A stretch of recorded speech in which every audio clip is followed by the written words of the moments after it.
Bismillahirrahmanirrahim. Alhamdulillahirabbil alamin. Wassalatu wassalamu ala asyrafil anbiya'i wal mursalin nabiyina Muhammadin wa ala alihi wa ashabihi ajmain. Rabbana zidna ilma warzuqna fahma. Allahumma anfa'na bima 'allamtana wa 'allimna ma yanfa'una warzuqna ilman yanfa'una. Rabbi shrah li sadri wa yassir li amri wahlul 'uqdatan min lisani yafqahu qawli. Tsumma ma ba'd. Uhayyikum jami'an bi tahiyatil Islam. Assalamualaikum warahmatullahi wabarakatuh.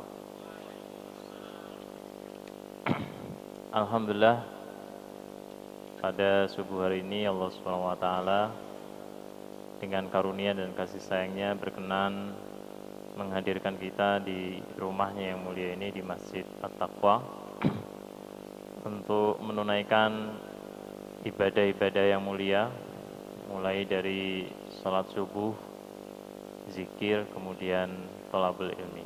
Semoga Allah Rabb yang Maha Mulia mengangkat derajat kita menjadi hamba-hambanya yang mulia. Alhamdulillah, pada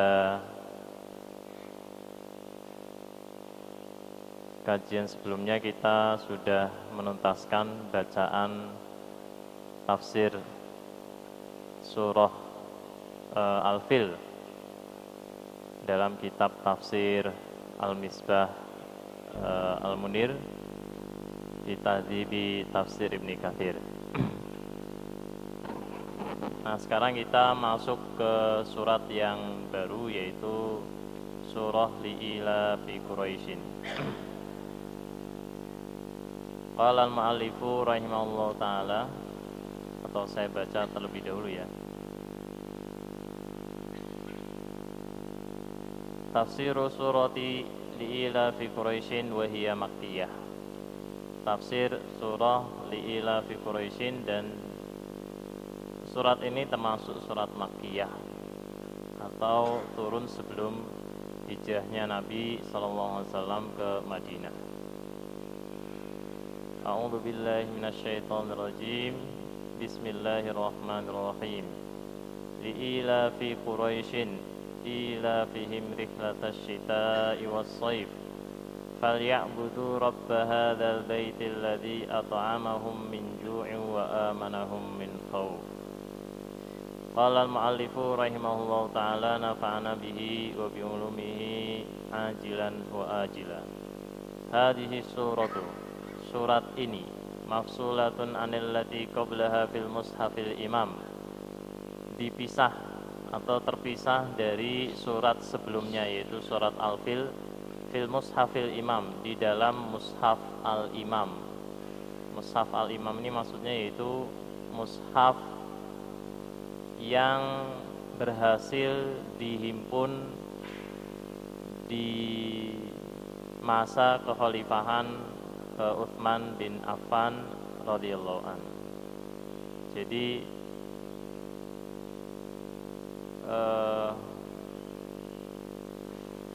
tahapan kodifikasi atau pengumpulan Al-Quran sehingga Al-Quran itu menjadi seperti yang ada di dalam, ya, di tengah-tengah kita, ya, di hadapan kita, itu tidak dalam satu tahap.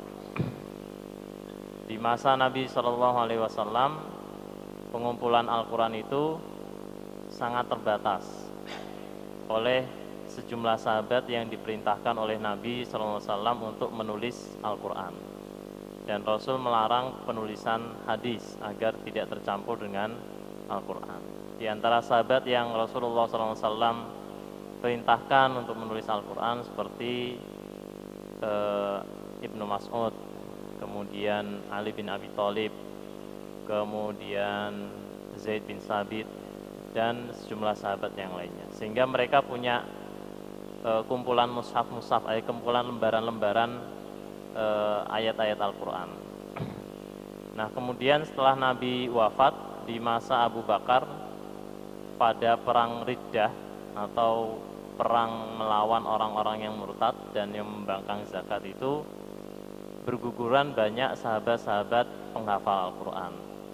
Maka atas dorongan dan desakan dari Umar bin Khattab radhiyallahu an, tentu saja melalui atas ilham ya dari Allah Subhanahu wa taala, Abu Bakar yang tadinya menolak pengumpulan Al-Qur'an itu kemudian akhirnya mengumpulkan Al-Qur'an dengan memanggil sejumlah sahabat yang mereka menulis Al-Qur'an di masa Rasulullah Shallallahu alaihi wasallam dan dipimpin oleh Zaid bin Sabit. Nah, Taifah atau lajnah ini kemudian mencari sahabat-sahabat yang menulis Al-Qur'an, kemudian dikumpulkan jadi satu dan diletakkan akhirnya di kediaman Hafsah, ya, putri Umar bin Khattab radhiyallahu an, atau istri Nabi Muhammad sallallahu alaihi wasallam. Nah, kemudian di masa Umar tidak ada aktivitas yang signifikan terkait Al-Qur'an itu karena tidak ada kebutuhan ya untuk kemudian membuat semacam revisi atau perbaikan. Hingga akhirnya di masa Utsman bin Affan ketika Al-Qur'an sahabat mulai tersebar di banyak wilayah, daerah, kemudian terjadi kesalahan di dalam pembacaan ayat-ayat Al-Qur'an.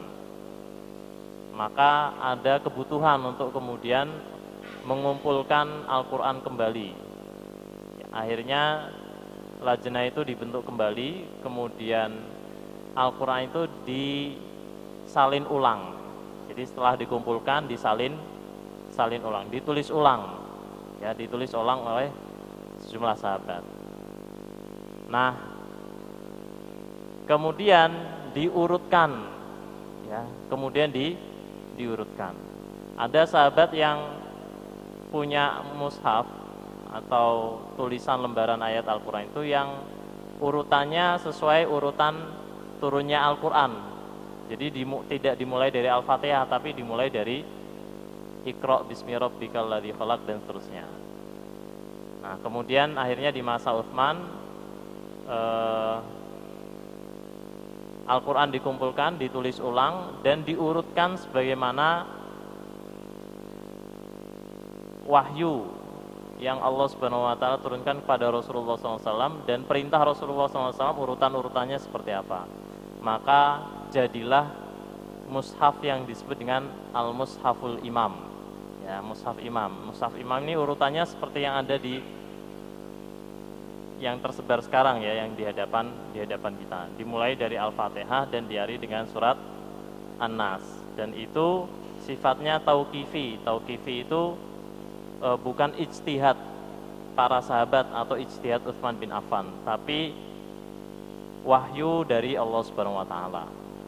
Sehingga tidak ada intervensi atau campur tangan para sahabat di dalam urutan-urutan itu, enggak.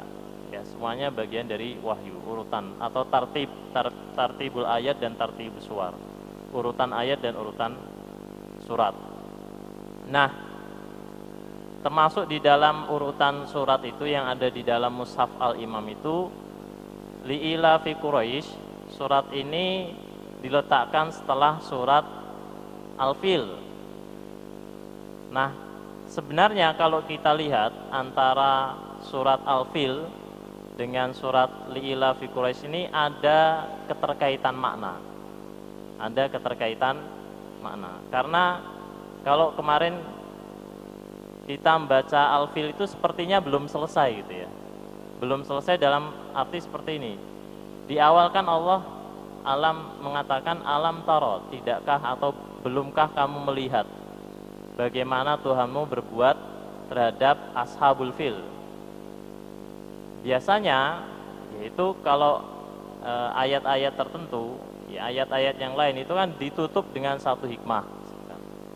Tapi ini Allah Subhanahu wa taala hanya memerintahkan ya, atau bertanya dengan istifham takrir ya, pertanyaan untuk menegaskan sebuah pernyataan gitu ya.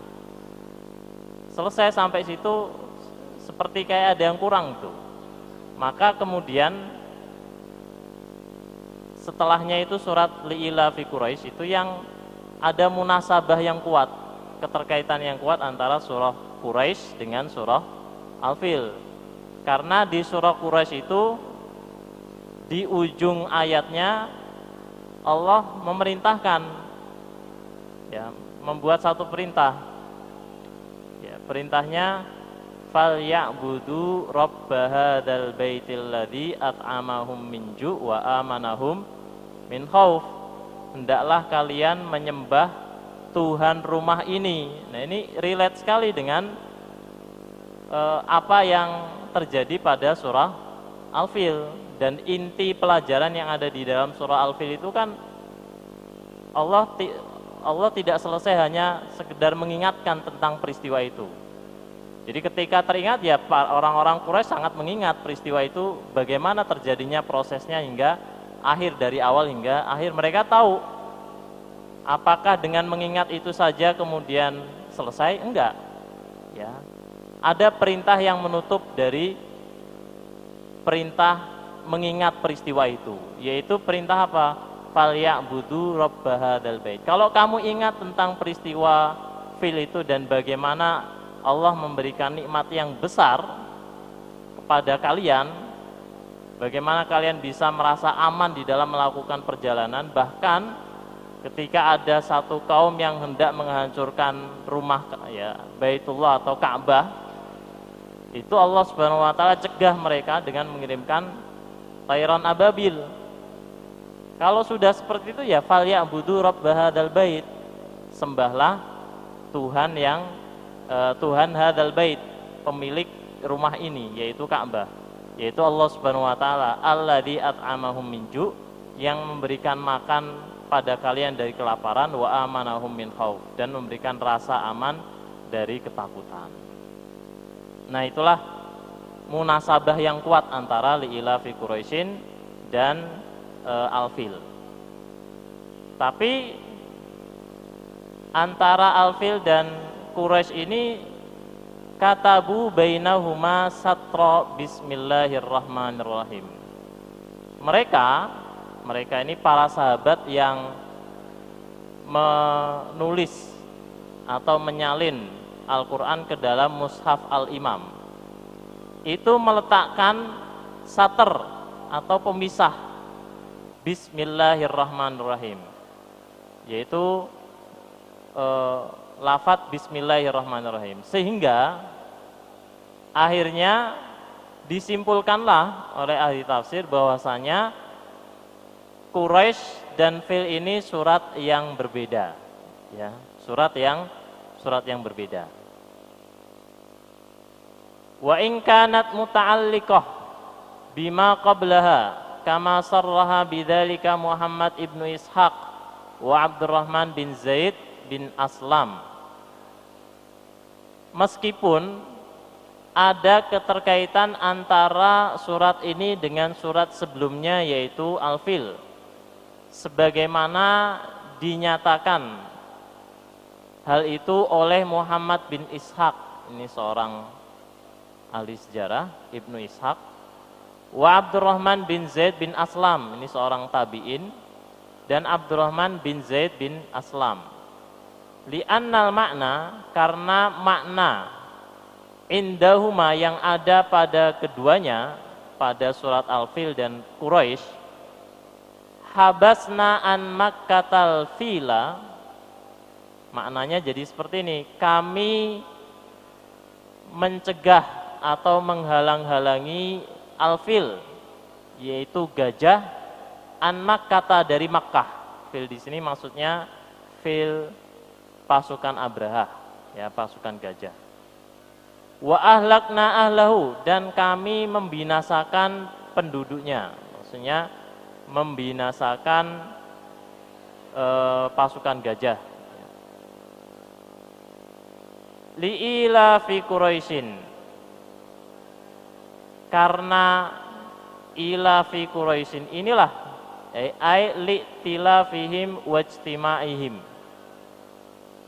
maksudnya karena kebiasaan. Jadi Allah menghancurkan atau mencegah pasukan Fil, pasukan gajah, dan mencegah dan menghancurkan pasukan gajah itu li'ilafi Quraisy. Nah, ini tujuannya. Tujuannya apa sih? Tujuannya li'ilafi Quraisyin, demi menjaga persatuan atau menjaga kebiasaan mereka, yaitu orang-orang Quraisy, wajtimaihim, dan persatuan mereka fi baladihim aminin, di negeri mereka aminin, dalam keadaan aman. Jadi li'ilafi Quraisy ini seolah-olah itu menjelaskan tentang tujuan Allah Subhanahu wa taala mencegah dan menghancurkan pasukan Abraha. Tujuannya apa? Untuk menjaga kebiasaan orang-orang Quraisy dan menjaga persatuan, ya, persatuan mereka di negeri mereka dengan penuh keamanan. Ini satu tafsiran, sebagaimana disebutkan oleh Ibnu Ishaq dan Abdurrahman bin Zaid bin Aslam. Wakila, dan ada juga yang mengatakan, al-muradu bidzalika ma kanu ya'lufunahu minar rihlati fi syita'i ilal Yaman wa fi shayfi ila Syam fil matajiri wa ghairi dzalika thumma yarji'una ila baladihim aminina fi asfarihim li'azamatihim inda nasi likaunihim sukkana haramallahi faman arafahum ihtaramahum. Ada juga yang mengatakan yang dimaksud dengan li'ilafi Quraisyin ini adalah apa yang dulu mereka biasa lakukan berupa rihlah atau perjalanan di musim dingin ke Yaman, ke utara, ke selatan, dan di musim panas ke Syam, ya, ke utara. Untuk apa? Fil matajir, untuk melakukan perjalanan dagang dan untuk melakukan perjalanan-perjalanan lainnya. Jadi li'ilafi Quraisy ini maksudnya kebiasaan orang-orang Quraisy yang melakukan perjalanan dagang ke Yaman di musim dingin dan ke Syam di musim panas. Kemudian mereka kembali ke negeri mereka, ke Makkah, dalam keadaan aman di dalam perjalanan mereka. Kenapa mereka bisa seaman itu melakukan perjalanan dagang ke Yaman dan ke Syam? Padahal ya, perjalanan dagang itu perjalanan dagang yang bukan tanpa risiko. Ada perampokan, ya, yang biasa dilakukan oleh para perampok, ya, dalam perjalanan. Tapi mereka aman. Mereka aman melakukan perjalanan dagang itu. Kenapa? Li'adzomatihim, karena indanas, karena mereka ini orang-orang yang dimuliakan oleh banyak orang. Orang-orang Quraisy itu dianggap orang-orang yang mulia, dihormati. Karena apa dihormati? Karena mereka ini penduduk haramillah, yaitu penduduk di sekitar Ka'bah. Maka siapa saja yang mengenali mereka sebagai penduduk di sekitar haramillah ini, Baitullah ini, maka pasti orang-orang akan menghormati mereka. Yang mengenali mereka pasti akan menghormati mereka. Ini menjelaskan bahwa Baitullah ini dari sejak dulu, ya, sudah dimuliakan dan disucikan oleh orang-orang Arab. Karena mereka merasa menganut keyakinan nenek moyang mereka, yaitu Ibrahim, ya, sehingga ada yang mengatakan orang-orang musyrik itu sebenarnya adalah pengikut Ibrahim, atau mereka mengaku sebagai pengikut Ibrahim. Bahkan man dhawa ilaihim wa saramahum amina bihim. Bahkan siapa saja yang berkumpul bersama orang-orang Quraisy ini dan berjalan bersama orang-orang Quraisy ini, amina bihim, dia akan merasakan aman bersama dengan orang-orang Quraisy. Jadi orang-orang di luar, orang-orang yang tinggal di Baitullahil Haram ini, kalau bersama dengan orang-orang Quraisy tidak perlu takut, ya, terhadap dari serangan atau penganiayaan orang-orang lain, karena orang-orang tidak akan berani ya, menyakiti atau menganiaya orang-orang yang bersama atau hidup bersama dengan orang-orang Quraisy. Dan inilah keadaan mereka di dalam wa hadza haluhum fi asfarihim wa rihlatihim fi syitaihim wa sayfihim. Inilah keadaan mereka di dalam perjalanan-perjalanan mereka di musim dingin dan musim panas. Wa amma fi hali iqamatihim fil balad, itu keadaan perjalanan mereka merasa aman. Lalu bagaimana dengan keadaan mereka yang mendiami atau tinggal di negeri itu? Fakama qala Allah Ta'ala, sebagaimana Allah Subhanahu wa taala berfirman,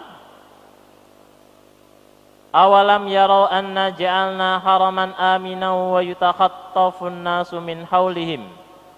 Dan apakah mereka tidak melihat, apakah mereka tidak tahu bahwasanya kami menjadikan haram aminan sebagai tanah suci yang aman, atau negeri mereka ini sebagai tanah suci yang aman. Dan sementara manusia-manusia di sekitar mereka yutakhattaf, itu mengalami perampokan. Jadi orang-orang di sekitar Makkah, di Yaman, dan di perbatasan antara Hijaz dengan Syam dan seterusnya, itu bukan daerah yang aman, penuh dengan perampokan. Beda halnya dengan negeri Makkah yang mereka diami, ini adalah negeri yang aman. Jadi di dalam perjalanan mereka aman, di negeri mereka aman, padahal di daerah-daerah sekitar mereka itu terjadi perampokan. Itu Allah mengingatkan, alam yarau, tidakkah mereka menyadari bahwasanya kami sudah menjadikan negeri mereka ini negeri yang haraman, yang dimuliakan, yang disucikan, dan aminan dan aman. Sedangkan negeri-negeri yang lain di sekitar mereka, manusia itu tidak berada dalam keamanan karena ada perampokan, yutakhattaf. Walihada, dan oleh karena itu Allah Subhanahu wa taala berfirman, li'ila fi Quraisyin ila fihim. Karena kebiasaan hidup orang-orang Quraisy, ila fihim ini badal minal awal wa mufassirun lahu, adalah badal dari ilaf yang pertama dan menafsirkan makna ilaf. Apa itu? Walihada qala ta'ala ila fihim rihlatas syita'i was saif. Kebiasaan mereka yang melakukan perjalanan di musim dingin dan musim panas. Qala Ibnu Jarir berkata, as-shawab, yang benar, tadi kan ada dua pendapat sudah kita sebutkan. Pendapat yang pertama, ada hubungan kuat antara Al-Fil dengan Quraisy. Kemudian Allah memulai surat Quraisy ini dengan li'ila untuk menjelaskan tujuan dari Allah menahan pasukan gajah. Demi apa? Demi menjaga kebiasaan orang-orang Quraisy agar masih tetap aman melakukan perjalanan dagang, dan demi menjaga kesatuan mereka di negeri mereka. Kemudian ada yang mengatakan yang dimaksud ila fihim itu adalah kebiasaan mereka melakukan perjalanan dagang di musim dingin dan di musim panas. Nah, ini pendapat yang ketiga sekarang. Ini pendapat Ibnu Jarir At-Tabari, disebutkan dalam tafsir At-Tabari. As-shawab, yang benar, annal lam lamut ta'ajjub, bahwasanya huruf lam pada li'ila fi Quraisy itu adalah lamut ta'ajjub, lam yang bermakna keheranan. Ka'annahu yaqulu i'jabu li'ila fi Quraisyin wa ni'mati 'alaihim fi dzalika. Seolah-olah Allah ingin mengatakan demikian. Heranlah kalian terhadap kebiasaan orang-orang Quraisy dan nikmatku atas mereka pada kebiasaan itu. Jadi seolah-olah ila fi Quraisyin, li ini adalah perintah agar kita merasa heran terhadap mereka yang punya kebiasaan rihlatas syita'i was saif, dan nikmat yang Allah berikan kepada mereka. Qala wa dzalika li ijma'il muslimina ala annahuma suratani munfasilatani mustaqillatan. Kenapa Ibnu Jarir memilih pendapat ini? Karena menurutnya hal itu karena telah terjadi kesepakatan atau para ulama sepakat bahwa dua surat ini adalah dua surat yang terpisah, bukan satu surat. Sehingga yang mengatakan li'ila fi Quraisyin itu menjelaskan tentang tujuan dari pencegahan pasukan gajah. Tujuannya apa? Untuk menjaga kebiasaan orang-orang Quraisy. Kata Ibnu Jarir, ini kan dua surat terpisah. Karena dua surat terpisah, maka li'ila fi Quraisy itu li-nya bukan menjelaskan taklil atau sebab atau tujuan dari pencegahan pasukan gajah. Ilaf li-nya di situ lamu ta'jub, yaitu menjelaskan tentang keheranan. Heranlah kamu bahwasanya, jadi nggak ada kaitannya dengan surah Al-Fil, karena itu dua surat terpisah. Jadi tidak ada ulama yang mengatakan Quraisy dan Fil ini satu surat dan bersambung antara Quraisy dengan Al-Fil. Yang terjadi adalah para ulama sepakat bahwasanya itu dua surat yang terpisah. Thumma arsyadahum ila syukri hadhin ni'matil adimah faqala falya'budu rabb hadzal bait ay falyuwahhiduhu bil ibadah kama ja'ala lahum haraman amina wa baitan muharrama. Kemudian selesai tiga pendapat itu ya disebutkan di awal ini hingga rihlatas syita'i was-shaif. Kemudian mu'allif mengatakan kemudian Allah memberikan petunjuk kepada mereka agar mensyukuri nikmat yang besar ini, yaitu nikmat ila fi Quraisyin, rasa aman di dalam perjalanan dagang, dan ilaf atau iktilaf ijtima, yaitu persatuan mereka di negeri mereka. Faqala, karena nikmat yang besar ini bersyukurlah. Dalam bentuk apa? Falya'budu rabb hadzal bait, sembahlah oleh kalian rabb hadzal bait, ay falyuwahhiduhu bil ibadah, maksudnya tauhidkanlah mereka di dalam ibadah. Karena wallahu alam, kenapa perlu ditafsirkan falyuwahhidu? Karena sebenarnya orang-orang musyrik itu mereka meletakkan patung-patung di sekitar Ka'bah yang jumlahnya ratusan itu mereka menjadikan patung itu wasilah atau sarana di dalam menyembah Allah Subhanahu wa taala. Makanya mereka mengatakan, dan tidaklah sesuatu yang membuat kami melakukan ini ya, melainkan agar karena patung-patung ini adalah zulfa, yaitu sarana yang mendekatkan mereka pada Allah Subhanahu wa taala. Karena kita mengatakan kalau dalam bahasa Arab itu ibadah itu kurbah. Kurbah itu sesuatu yang bisa mendekatkan kita dengan Allah Subhanahu wa taala. Ya, makanya namanya kurbah. Dan mereka menjadikan penyembahan mereka terhadap berhala-berhala di sekitar Ka'bah itu sebagai kurbah atau sebagai zulfa, sesuatu yang bisa mendekatkan mereka dengan Allah Subhanahu wa taala. Padahal itu kan bentuk isyrak, yaitu penyekutuan. Mereka menyembah berhala, mereka juga menyembah Allah Subhanahu wa taala. Maka perintah falya'budu itu maksudnya adalah falyuwahhidu. Jangan kamu sekedar menyembah melalui sarana berhala-berhala, karena itu tidak benar. Yang benar adalah tinggalkan berhala-berhala itu dan jadikanlah sesembahan itu hanya kepada Allah Subhanahu wa taala. Falyuwahhidu, maka bertauhidlah bil ibadati, di dalam ibadah kepada Allah Subhanahu wa taala. Sebagaimana Allah menjadikan untuk mereka negeri mereka ini negeri yang haram, yang suci, yang aman, dan baitan muharraman, dan menjadikan untuk mereka ini rumah yang dimuliakan, yang disucikan. Kama qala ta'ala, sebagaimana firman Allah taala, Innama umirtu an a'budu rabba hadhil baldati alladhi harramaha wa lahu kullu syai' wa umirtu an akuna minal muslimin. Sesungguhnya hanyalah aku diperintahkan untuk menyembah Rabb hadhil baldah, negeri ini yang harramaha, yang Allah memuliakannya, mensucikannya, dan baginya segala sesuatu, dan aku diperintahkan untuk menjadi orang-orang yang muslim. Dan ini tafsiran dari fal ya'budu.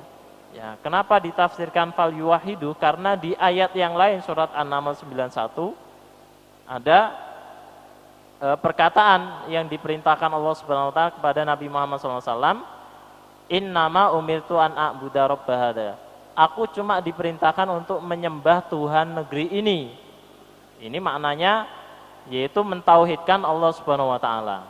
Kenapa? Karena Rabb inilah yang harramaha, yang mensucikan negeri ini, memuliakan negeri ini, sehingga negeri ini dipandang sebagai negeri yang mulia oleh orang-orang yang lain, dan penduduk negeri ini sebagai penduduk yang dimuliakan. Wa qauluhu ta'ala, dan karena firman Allah Ta'ala. Dan firman Allah Ta'ala yang berikutnya, alladzi at'amahum min ju', yang memberikan makan mereka dari rasa lapar. Ai huwa rabbul bait. Maksudnya yang memberikan makan itu yaitu Rabbul Bait, pemilik Ka'bah atau Allah Subhanahu wa taala. Wa huwal ladzi at'amahum min ju', dan dialah yang memberikan makan pada mereka dari kelaparan. Wa amanahum min khauf, dan memberikan rasa aman kepada mereka dari ketakutan. Maksudnya tafaddala alaihim bil amni war rukhsi. Allah memuliakan atau memberikan karunia kepada mereka, kemuliaan kepada mereka berupa rasa aman. Fal yufriduhu bil ibadati wahdahu la syarikalah. Maka hendaklah mereka menyendirikan dalam ibadah wahdahu, hanya kepadanya saja, tidak membuat sekutu pada yang lain. Wala ya'budu min dunihi sonaman wala niddan wala wathanan. Dan jangan mereka menyembah selain Allah Subhanahu wa taala. Jangan menyembah berhala, tidak pula menjadikan selain Allah sekutu, ya, tidak menjadikan selain Allah Subhanahu wa taala tuhan-tuhan yang lain. Walihada, dan oleh karenanya, manistajaba lihadal amri, siapa saja yang memenuhi perintah ini, perintah falya'budu rabba hadzal baitil ladzi at'amahum min ju' wa amanahum min khauf, jama'allahu lahu baina amnid dunya wa amnil akhirah. Allah akan mengumpulkan untuknya keamanan di dunia seperti yang Allah berikan pada penduduk Makkah, wa amnil akhirah, dan keamanan di akhirat, yaitu Allah jaga mereka atau tidak masukkan mereka ke dalam api neraka. Jadi kalau mereka sudah merasa aman di negeri ini, ya, mereka harusnya memastikan bahwasanya mereka harus aman juga di negeri akhirat. Caranya gimana? Menyembah Rabb hadzal bait, agar mereka merasakan keamanan bukan hanya di dunia, tapi juga keamanan di akhirat. Tapi manakala waman asahu salabahuma minhu. Tapi kalau mereka memaksiati Allah Subhanahu wa taala, maka Allah akan mencabut dua keamanan itu darinya. Keamanan di dunia dicabut, keamanan di akhirat juga dicabut kalau memaksiati Allah Subhanahu wa taala. Kalau berbuat syirik kepada Allah Subhanahu wa taala. Kama qala ta'ala, sebagaimana firman Allah taala, wa daraballahu matalan qaryatan kanat aminatan mutmainnatan ya'tiha rizquha ragadan min kulli makanin fakafarat bi an'amillahi fa'adzaqaha Allahu libasal ju'i wal khaufi bima kanu yasnaun. Wa laqad ja'ahum rasulun minhum fakadzabuhu fa'akhadhahumul 'adzabu wa hum dhalimun. Sebagaimana firman Allah taala, dan Allah memberikan perumpamaan. Qaryatan, sebuah negeri yang dulu aman, mutmainnatan dan tentam atau tenang, yang rizkinya datang dari arah mana saja, setiap saat, mingkul limakanin. Tapi kemudian penduduk negeri itu kafarat, kufur kepada bi'an'umillah, dengan nikmat-nikmat Allah Subhanahu wa taala. Penduduk negeri itu yang Allah berikan aman dan rizki yang datang dari mana-mana itu, bukannya beribadah kepada Allah Subhanahu wa taala, justru berbuat syirik kepada Allah Subhanahu wa taala, mengkufuri nikmat-nikmat Allah Subhanahu wa taala. Karena menggunakan nikmat itu untuk tujuan kemaksiatan itu bentuk kufur terhadap nikmat Allah Subhanahu wa taala. Fa'adzaqahallahu libasal ju'i wal khaufi bima kanu yasnaun. Lalu Allah membuat mereka merasakan pakaian lapar dan takut disebabkan karena apa yang mereka perbuat. Apa maksudnya libasal ju' wa libasal khauf? Pakaian lapar dan pakaian takut ini. Kan di surat Al-Fil, dua nikmat yang Allah berikan itu kan at'amahum min ju', memberikan makanan dari rasa lapar. Kemudian wa amanahum min khauf, dan memberikan rasa aman dari rasa takut. Ini kan dua kenikmatan besar, pangan dan keamanan. Ya, ketahanan pangan dan keamanan ini dua nikmat yang Allah berikan. Maka Allah pun ketika orang-orang tidak mensyukuri nikmat Allah itu, Allah membuat mereka merasakan rasa aman, rasa lapar dan rasa takut. Jadi nikmat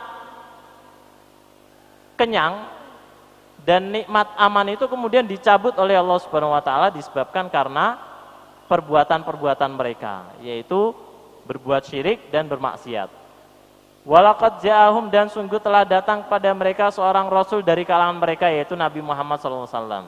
Maka mereka mendustakannya dan Allah menimpakan azab kepada mereka, dan adalah mereka orang-orang zalim. Jadi ikhwas sekalian, pernah di satu masa Allah Subhanahu wa taala menimpakan musim atau musibah paceklik terhadap orang-orang Arab. Sehingga di musim paceklik itu disebutkan dalam sebagian riwayat itu terjadi setahun sebelum hijrah Nabi ke Madinah. Ketika Rasulullah SAW telah bebas dari blokade yang dilakukan oleh orang Quraisy, kemudian wafat Khadijah dan Abu Thalib, Rasulullah mengalami berbagai penganiayaan.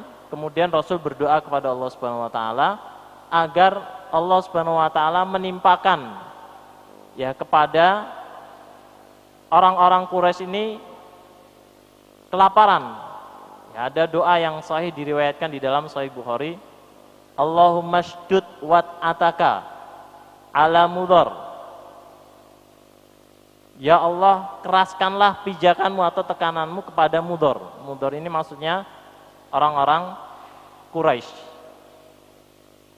Waj'alha alaihim sinina kasini Yusuf, dan jadikanlah kelaparan atas mereka sebagaimana kelaparan bertahun-tahun itu pernah terjadi di masa Nabi Yusuf alaihissalam. Doa Rasulullah SAW ini pun dikabulkan. Kemudian Allah datangkan musim paceklik yang lama. Sebagian ahli tafsir mengatakan 7 tahun sebagaimana doa Nabi. Ya, sab'ah sinin, 7 tahun. Sebagaimana 7 tahun itu terjadi di masa Nabi Yusuf kelaparan. Tapi ada yang mengatakan sab'ah sinin ini bukan 7 tahun, karena pada faktanya tidak 7 tahun di dalam sejarah itu. Tapi masa-masa yang lama, untuk menegaskan lamanya musim paceklik itu, sampai-sampai orang-orang Quraisy itu memakan ilhiz. Ilhiz itu bulu unta. Ya, jadi saking banyaknya hewan-hewan ternak yang kelaparan kemudian mati menjadi bangkai mereka sembeli, kemudian mereka ambil bulu ontanya dan bulu onta itu dijadikan sebagai makanan.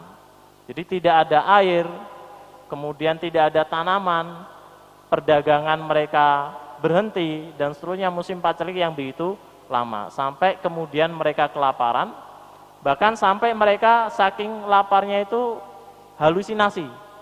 Ya, halusinasi sehingga melihat awan itu seolah-olah isinya asap semua. Ini yang digambarkan di surat Ad-Dukhan. Ketika Allah mengatakan di antara surat Ad-Dukhan itu ayat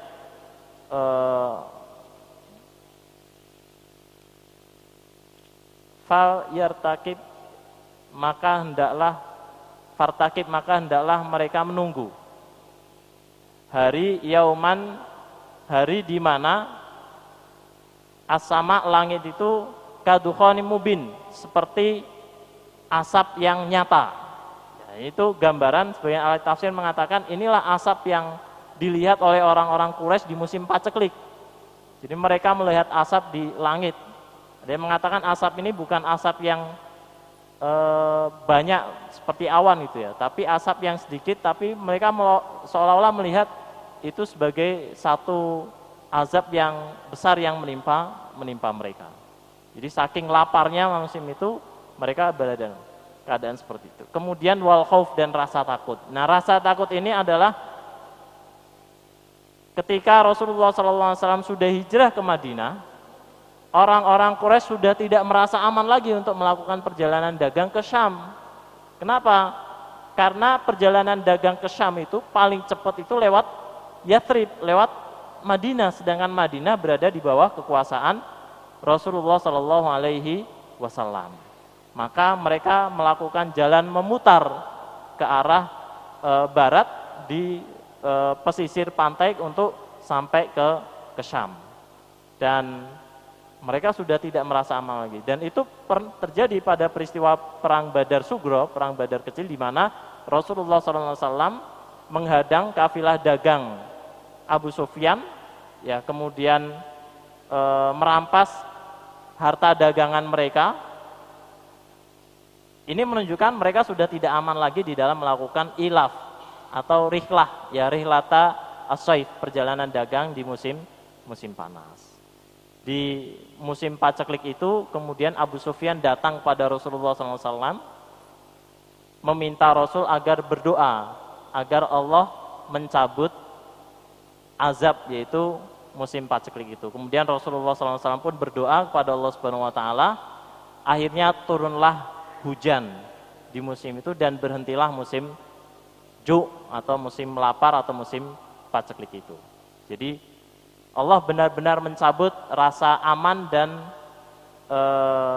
rasa kenyang yang pernah Allah berikan, sebagaimana itu digambarkan di dalam surah Quraisy. Kemudian Allah sebutkan di dalam surah An-Nahl bagaimana Allah mencabut rasa aman dan mencabut rasa kenyang itu dari kehidupan orang-orang Quraisy penduduk Makkah. Wallahu alam, wallahu alam. Akhiru tafsiri surah li ila fi Quraisyin walillahil hamdu wal minnah. Inilah akhir tafsir surah Quraisy. Alhamdulillah. Wallahu alam bisawab. Subhanakallahumma bihamdika asyhadu an la ilaha illa anta astaghfiruka wa atubu ilaik. Allahumma anta rabbi la ilaha illa anta khalaqtani wa ana abduka wa ana ala ahdika wa ahdika mastata'tu wa a'udzu bika min syarri ma sana'tu abu laka bi ni'matika alayya wa bi dhanbi faghfir li fa innahu la yaghfiru dzunuba illa anta. Assalamualaikum warahmatullahi wabarakatuh.